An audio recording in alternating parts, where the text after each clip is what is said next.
Gotta get warmed up here. Okay.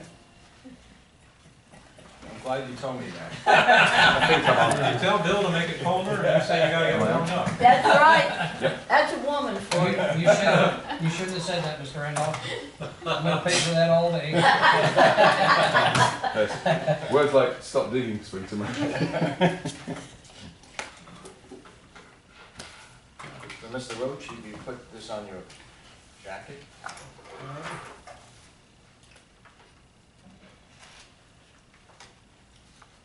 Gotta have a little levity and go crazy around here. Yep. So I suppose I'm supposed to use this to start. You're going to have to appoint a chairman among yourselves, since we don't have a. Okay. Yeah, I'll propose. Okay. But Well, this is quite a long, drawn-out thing here. okay. Is the chair for this meeting, Rena, or what? Yeah, just for this just for this meeting. meeting. Let's see. Temporary chair, I guess you'd say. All right, now we're good to go. Okay. I would like to appoint as temporary chair for this meeting, Mr. Paul Lyons. Did you second? Second the motion. Okay. Mr. Murphy? Yes. Mr. Roach? Yes. Mr. Lyons? Yes. It's all yours. Meeting's open. Let's start with any comments on the last minutes from the last meeting. I just have one quick question, Mr. Chairman.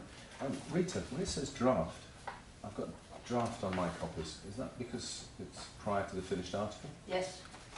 Now that we're putting everything on the website and everywhere else, I'm marking everything draft until such time as it's approved.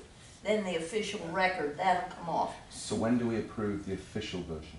Now, Right here. oh, this'll be it. Ah, so Once basically you what we approve. get is the draft and then it transitions once we approve. Got it? Right. Okay, thank you. And just a slight amendment, we're approving both the May 22nd, 2014, and then the extension to May 30th, 2014 minutes. In two motions, separate motions. So we have two Okay. separate motions. Okay. In that case, I would like to make a approve recommendation. What am I doing? Motion. God, sorry, guys. I would like to make a motion to approve the minutes for the Architectural Review and Planning Board meeting of Thursday, May the 22nd, 2014. I'll second. Mr. Roche? Yes. Mr. Murphy? Yes. Chairman Lyons? Yes. I would further like to make another motion that we approve the minutes for the Architectural Review and Planning Board meeting on Friday, May the 30th, 2014. And I second. Mr. Murphy? Yes. Mr. Roche? Yes. Mr. Lyons? Yes.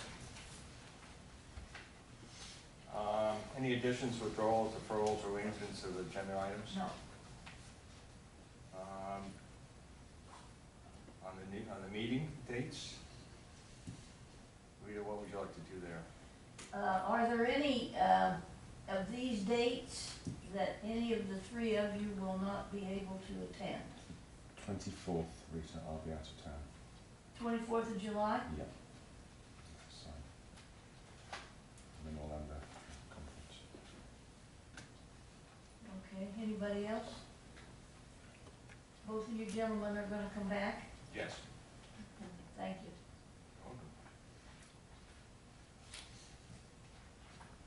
So why don't we go to the only application for William T. Young Jr. This is an application submitted by Timothy Swilly as agent for William T. Young Jr. trustee, owner of the property located at 2411 North Ocean Boulevard, Gulfstream, Florida, 33483, which is legally described as a parcel of land in Government Lot 3, Section 3, Township 46, South, Range 43 East, Palm Beach County, Florida, and further described in meets and bounds. This is for a level 2 architectural site plan review to permit installation of a new roof that will be Alhambra clay Spanish-S tile on an existing Mediterranean-style single-family dwelling and garage, the existing roof of which is barrel tile. The color of the tile is Southern Blend and is similar to the existing roof. All those who want to speak at this hearing, please stand and be sworn. Swear to tell the truth, whole truth, and nothing but the truth, so help you God? Yes. Thank you. Was there any ex parte communication? No.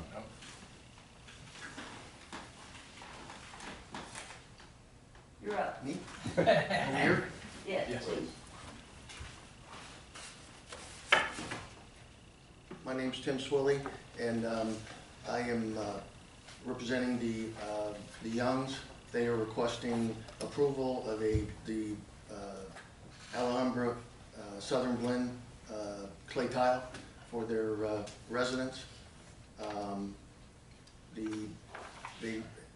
They have the existing roof is a two-piece Alhambra barrel tile, and they're requesting to go to the one-piece, basically because of the ease of replacement versus the barrel.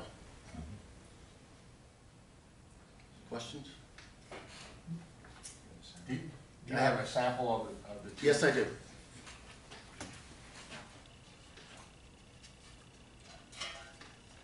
This is it's a three-piece blend Alhambra. You want to bring them up closer so they can see Sure. them? You don't have a sample of what's on it now? Yes, I do, sir. I have it back. Watch the cord. Thanks. I've seen one of these before, but So put the two together so I can see what they look like. can you? How do you want to do it? Yeah, leave it there. Yeah, we'll do it. Thanks. Okay. That's what I thought.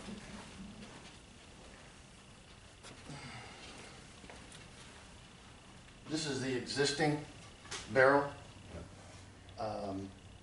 It's a little, this is 25 years old, but it's a little darker due to the age weathering. Sure. So normally it's closer to this color. But the composition, texture, color with fundamentally is the same? Yes, sir.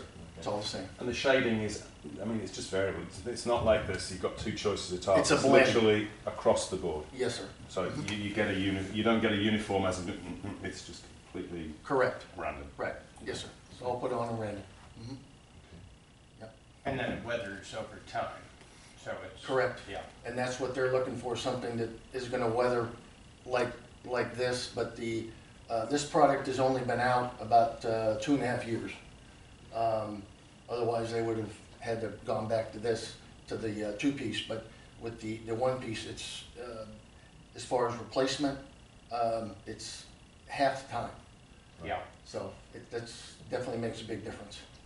Cost-wise, it's about maybe 15–20% less. That's it. So. And once it's applied to the roof, you had an example, how would you say aesthetically does it look different? Aesthetically, there's not that much of a variance. I put there's a sample in there of a residence, and if you hold that up against the existing one, taking into account the weather, it's minimal. Well, I noticed one thing was there's less grout, or whatever it is, on the one piece versus this one. Or at least the picture I was looking at. Correct. The existing building has a lot of, looks like grout, I don't know what that is, it seals the tiles. Is it Well, that's grout? because of the two-piece texture, the way they lay it. This is laid a little differently. The ends are going to be cement. I think if you. The top, the ridge is definitely. Yeah, I think it's. Cement made it a better word. Yeah, it doesn't really. The ends here, yes. Yeah. It's going to be and this is just like the existing. Okay. Yeah, It'll be cement with the drain holes in it. I've got this at the moment. Yeah. Can I just ask back to the shading and the colouring? Here there seems to be blue tiles interjected. That's the way the light hits the color. But essentially, it's that. That's it. This is an optical illusion for the one. Exactly, right. Okay. It really depends on the darkness of the way these are laid. It's a weird. So, yep. It's weird that they look so blue. Yeah, there's no blue in there. Okay. Rita, Have the neighbors been contacted, the Walters, the Bryans? all right next They were door? sent notices and I've had no reply from anyone, Okay. And nothing- either way, Nothing golf course either? no. I imagine. Thank you.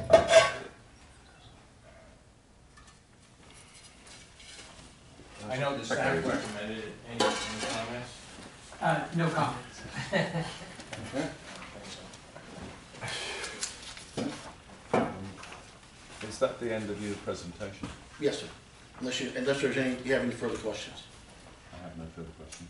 No? In that case, I would like to make a motion for approval of a level 2 architectural site plan based on the finding that the proposed Spanish S-clay roofing tiles does meet the minimum intent of the design manual and the applicable review standards. I will second it. Mr. Murphy? Yes? Mr. Yes. Acting Chairman Lyons? Yes.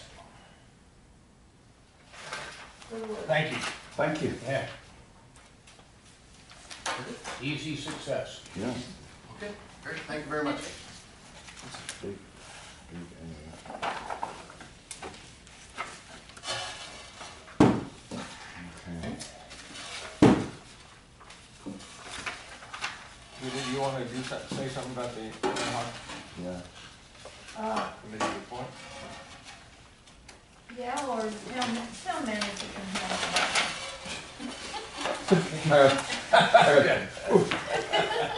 I would, you have been provided a couple of items as it relates to the present position of recommended review considerations of the code. Included in there is the report from the ad hoc committee, which was comprised of various professionals in construction, art, landscape, and architecture, and 2 residents. They have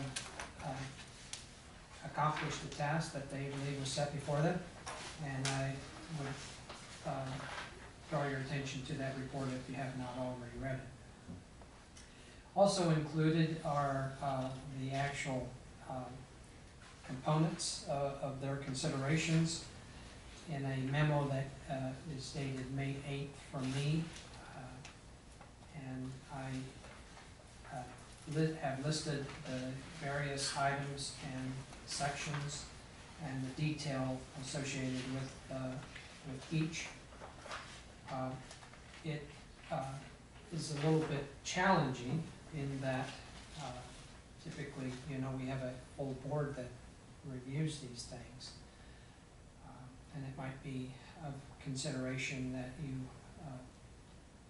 maybe study these and make changes, or maybe have comments now.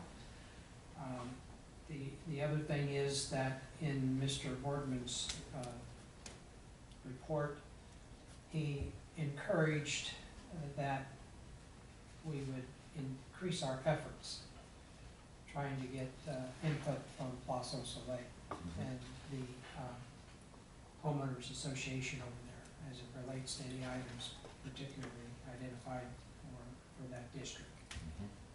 That probably would be a good idea, that we immediately engage that ad hoc committee for, that homeowners association, to see if they have anything that they would like to comment on. And I guess Malcolm. Yeah, I can reach out to Augusta. Yeah. Who's Augusta Ticciarelli, he's the president of the Homeowners Association. Okay. So typically what we do is we just take item by item, section by section, and we will discuss it, agree with it, disagree with it, and then there are occasions that the various bodies, ARPB and Commission, would like to reach out to our special consultants, Urban Design Field Day, and that may be appropriate going forward. It's all really your decision.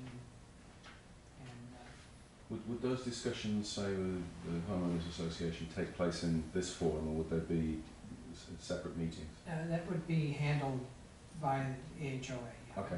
We're just looking for their input. Yeah. And we do something similar to this when we have level 2 or level 3 applications for Los Angeles Soleil. We make sure that the applicant reaches out to the HOA and gets their input. If there are no objections, usually it proceeds without problem. But And we used to have this that is one. So you or someone would be there Yeah. to advise the HOA as to what the proposals are? Yeah. Rather than just hand these to them? all right, I could do that. Question, that's if a that question. would be Yeah, if what there you was a want, point, yeah. absolutely. Yeah, I mean, not, and obviously I wouldn't be speaking as the board, but I'd be speaking Oh. as, no, because we're not formed, but as in, I can give the perspective and make a contributions if they need any guidance, because they don't sit here and they don't see what goes on. And that's part of what Mr. Boardman seemed to have recognized, that at this stage of implementing changes to our code, it's important that we communicate with that district. They primarily were the respondents to the letter that went out to Yeah. the entire community, asking for input, comments. I think Mr. Boardman refers to the number, but it's a very small percentage Yeah. of the district, Mhm. Los Angeles Soleil, and it even smaller percentage of the whole town, so. Mhm. But regardless, the input from HOA is deemed to be very important going forward. Excuse me, have you not had input from Marty Minor in regard to these things yet, from our consultants? We've had input only from Marty Minor as it relates to the landscape plan. He actually drafted that language for the landscape section of our code. That language and the entire packet was sent to the ad hoc committee, and the technical expert on that, Mr. Williams, Keith Williams, was in agreement with the entire authorship of the landscape code. But no, not on the other items. He has not been engaged. I guess I should also add to that list of where we did have input was on the waiver system. You know, he communicated with us on that, and I thought he also talked with you on that. But he has not been provided this report, or this letter to the ARPB dated May 8th, 2014. And we can, as I said, it may be what this board wants going forward, that he be present at time of adoption, or I'm not your recommendation, your final recommendation to the commission. And that's not unusual. We've done that in previous code changes. Mr. Chair, can I ask Bill one other question? I'm sorry I haven't been going through the chair with you. That's fine. Well, Are you that man's gonna be upset if he doesn't do it properly. Are you recommending that this be deferred till you have a full board? Yeah, I'm gonna make a motion. Yeah, I'd like him to consider that. Let me make a couple of observations, and I welcome any comments from, well, Malcolm, let me give it to Malcolm and Mr. Murphy, Mr. Roach. Do you have any questions? One question I think that it might be useful for you to spend a moment on is on the waiver concept. That's exactly what I've got. Because if Malcolm's going to articulate what that is, I think it's important that. And by the way it's positioned, it's sort of the Plaza Soleil area, there are more opportunities for that as well, for the, it doesn't necessarily fall into the categories that we'd already had. That's where so many things came Can up. I address that, the answer to that question? Please. The reason for that is that currently we require if someone is wanting to do something different under the design guidelines, particularly in regard to something that's prohibited or discouraged, we require them to get a variance to that section of the code. A variance is something, as you may or may not know, is very difficult to get because you have to show unique circumstances, something unusual with the land that allows you to get it, whereas others cannot, that it's not of your own making, etc. And so if somebody, for instance, wants to have a door that is not in conformance with our design guidelines, they'd have to come in and get a variance from those revisions of the code. So I propose that rather than having them required to get a variance, that we have a waiver provision, which would allow them to get a waiver from that provision of the code where they don't need to meet all the criteria for a variance, but they only need to show that there's nothing in their proposal that is out of harmony with the neighborhood or out of harmony with the project and that sort of thing. So if their door happens to have a higher eave height than we allow, then you could look at these criteria which say granting the waiver will not cause substantial injury to the value of other property. It will be compatible with adjoining development, compatible with other design elements of the structure, and if you believe that those have been met, you can simply grant a waiver without having to grant a variance. And just like the variance bit, where even if the variance is granted, it doesn't set a precedent. It's a standalone decision, isn't That's right. it? It would be the same with the waiver. That's Each case would be taken on its own merits. Exactly. Got it. That sounds very reasonable. Yeah. And also expedites the situation. Yeah. In the memo, this waiver system would not apply to everything within our code. And it is recommended, or it is stated that sections of the code would be from 70-96 to 70, but not including 72-96. Which are the definitions? Definitions are primarily in 66. What is it on? I was going to say, I've just looked at 296. What's 72-96? Oh, sorry, glossary. Yeah. Oh. 7296. Such This things doesn't as, apply to the zoning code itself, because you still need to get a variance if you're gonna vary from the zoning code. And I guess what Bill is pointing out is it doesn't necessarily apply to all of chapter 70, the design guidelines. I don't know what the exception from that is. Bill does, and I can't point it out. It's a glossary. It's the glossary. Yeah. Well, then there'd be no reason for it to apply to the glossary. No. Right. No. That's just definitions. Maybe. But am I getting, is that point completely presented, Rita? I mean, such things as setbacks, FAR, do That's in not, the zoning code. well, it also appears in section 70. There are some references to it. Some references to it, yeah. This is intended to deal with the design aspects, not the setbacks or lot coverage, FAR, etc. I understand the objective, but in fact, the way we have it worded, is that correct? Well, that's just the way that we, however you want to do it. No, but when you say sections 70, 96, two, but not including 72, 96, the fact there's some references to the square footage or something, that doesn't. Not in those sections. Okay. Not in those Okay. sections. And the goal would be for you, as members of the ARPB, is to look at those sections from that area Sure. and see if you agree with it, or you don't agree with it. And then, again, as you have a consultant available to you for the next meeting,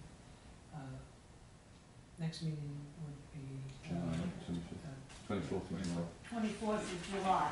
Will you have full board at that meeting, Rita? I expect to. except Mr. Yeah, I'll be, unfortunately, And I at know a conference in Orlando. Mrs. Jones most likely will not be here. but as far as I know, Everybody else. everybody else will be. I will Including the older speak again ones. to all of them within the next few days, to be sure. Is there anything scheduled for that meeting? I mean, apart from, No, that's one good thing, you'd be able to, the whole meeting will be nothing, at this point anyway, nothing but the recommendations. There's no applications yet unless some emergency arises. and of course, if we miss that one, it's then September. Yeah, that's why, Malcolm, we really need to address it. in Yeah, July. no, okay. And I'm gonna speak to Mrs. Jones. I was planning to go visit with them in Connecticut, so Oh, okay, I just mentioned to them. great. Would you spend a minute on this generator noise matter, because I think that's a little technical too, might be helpful to Malcolm. What are we really, the full power or full load to normal running and, Well, I can only give you my thoughts, and yeah, but what is it really saying? This is the first one, section 22. okay, what it's saying is that we are adjusting the criteria for the level at which we would evaluate the noise emitted from a generator. Presently, our code language says that it would be evaluated at full load. In other words, at full capacity of the generator, maximum full load output of noise, or whatever that noise would be. We had representatives from a few different generator suppliers, and they felt that the evaluation level should not be full load, but it should be normal running.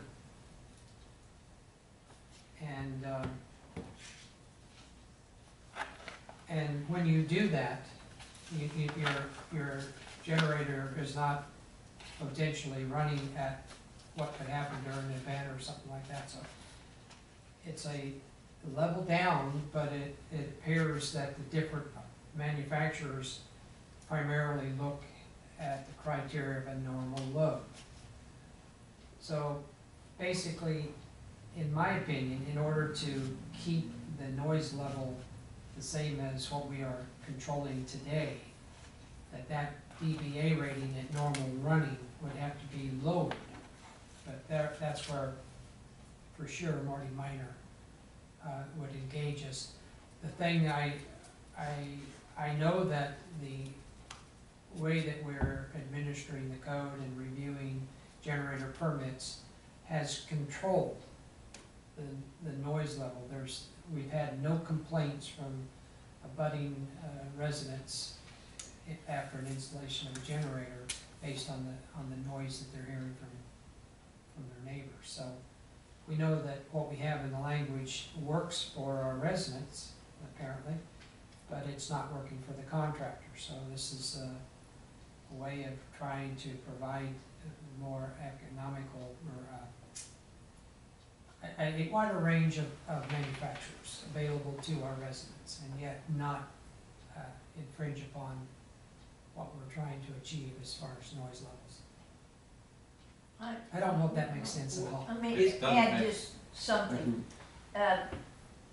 Currently, our code requires that the manufacturer specifications set out the full load measurement.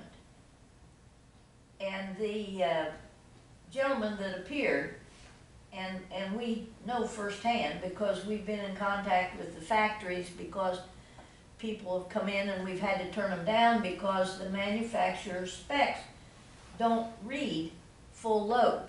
Most of them. The more expensive ones do. They give you that measurement. But the one that most people apply for, the manufacturer just will not give you what the reading would be at full load, because they say that the machines, the equipment, is not manufactured in such a style that it would run at full load and hold up for any length of time at all. That's why they will only advertise the normal load. And, So that's a practical matter to address, and I think going from the definition of full power, full load to normal running is fine, in my opinion. But I think we also then should adjust the DBA, because ultimately what we're trying to measure is the noise output. And I understand the clumsy part of, the manufacturer doesn't give you a reading at the full power. We have to change the definition, because otherwise it's not practical. So I don't know how do we get to the right DBA?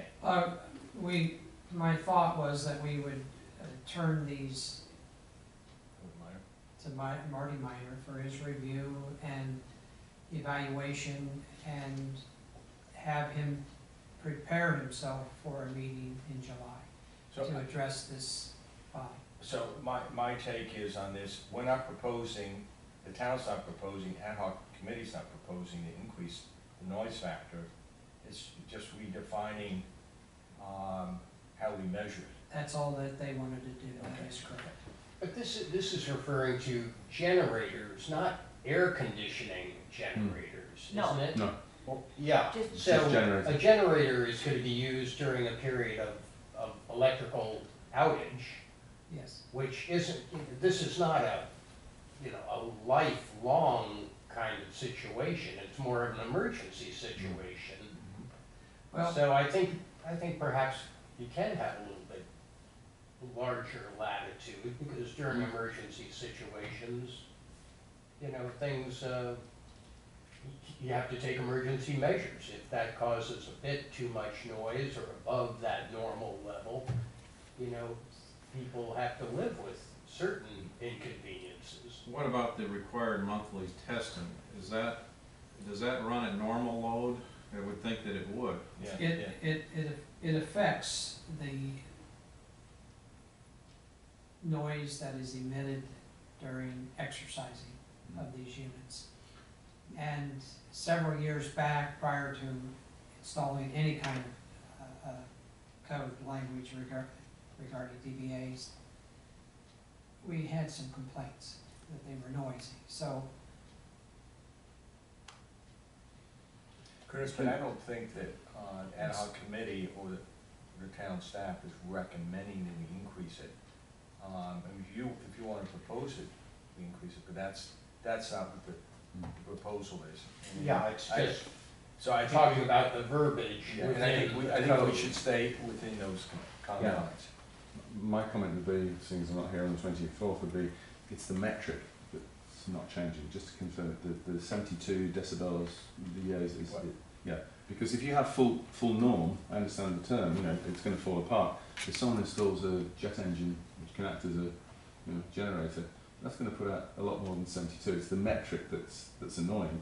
The norm running of a serious generator that could power the city is going to throw out, it's a very qualitative term. It's specific to each generator. I understand what the manufacturers are saying, that we tick over at normal, cycles, as opposed to we crank it up and we scream it and it's going to fall apart because it won't last. But it's the number that is going to annoy people. Right. It isn't the fact of how you get there. Right. Okay, that's just my The question. problem is in enforcement. If you allow a unit to go in that has the capacity to exceed your decibel rating, then you're going to have an enforcement situation every time somebody complains. Yeah. It sounds like what you're trying to do, you're saying it's worked well for you, but manufacturers are coming into you and saying, this isn't fair to us because we can't sell our units because we only list normal load, and you're requiring that they list full power. And So, yes, I think it's a little bit of a conundrum. You might be right. that's why I thought maybe this particular thing, as it relates to what should the DBA be for normal running criteria, that should be a question given to our consultants for him to research and to come back. I agree. My feeling is that these other units do cost less for a reason. And that the noise control is based on how they put insulation and other things in the unit. And I know we have a quality code as it relates to noise right now, and I would like us to be sure that we're not creating a problem going forward. And the only way I know to do that is to reach out to Mr. Minor and ask him to give us some data or information that other communities are doing that's working for them, and, or whatever he uses as a tool. And come back with a recommended DBA for normal running. Let me make a motion then, as it relates to the. You better not, you better ask for one because you're chair. Oh, sorry. No, but you can phrase You what can you're phrase looking it. for. Well, For what joy? what I am thinking is that, for the next meeting, we need some additional input for the, Do you think it'd be prudent to have Marty Minor attend yes, Yeah. and additionally for him, to come prepared? he come prepared as relates specifically to this generator issue, Okay. rather than having a public discussion, Yeah. and he can educate us by having done his homework. And you don't need a motion for that, if, Okay. if all three of you agree with Yeah. that, and staff will make sure I agree. that happens. And also I'd like to see that you speak to the homeowners association as it relates to all of these. Yeah, I'll connect. He's my neighbour actually, so. So that at the next meeting, there'll be some In fact, I'll see if he wants to come along to the meeting as well. some feedback, so that we can have a constructive discussion Yeah. and hopefully get to, not ready to make a recommendation to the town council, that we're pretty close to having dealt with the ad hoc committee report. As this is a public document, can I, it's fine to give Augusta a copy? Oh, certainly. Yeah, great. Do you have a clean copy at some point, please? Because I've scribbled all over this one. That's all right. As I read Provide you it, with one. as I read it, and I wouldn't give him this one. We will provide you with one before you leave. Thanks. So I guess the motion I would make is to defer further discussion of the ad hoc committee report to our next meeting on July 24th, 2014. Do we need a motion for that? Yes. Okay.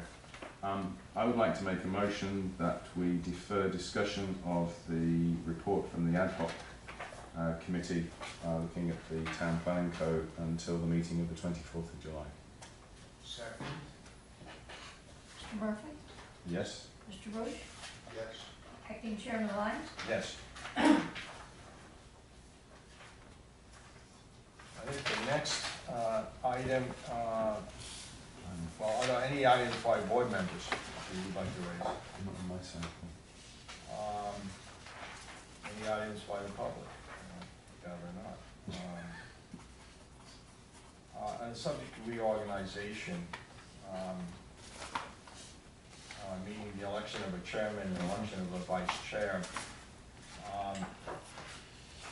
think we need to defer that as well to the next meeting, where we'll have a larger representation of both the permanent and alternates. Do we need a motion for that? I don't think so. You Okay. can just- Mr. Chairman,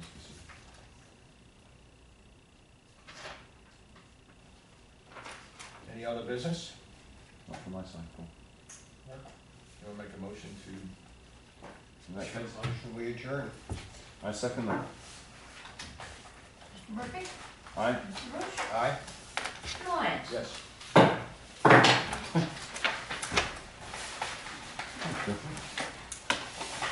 That was one of the shortest meetings. Yeah.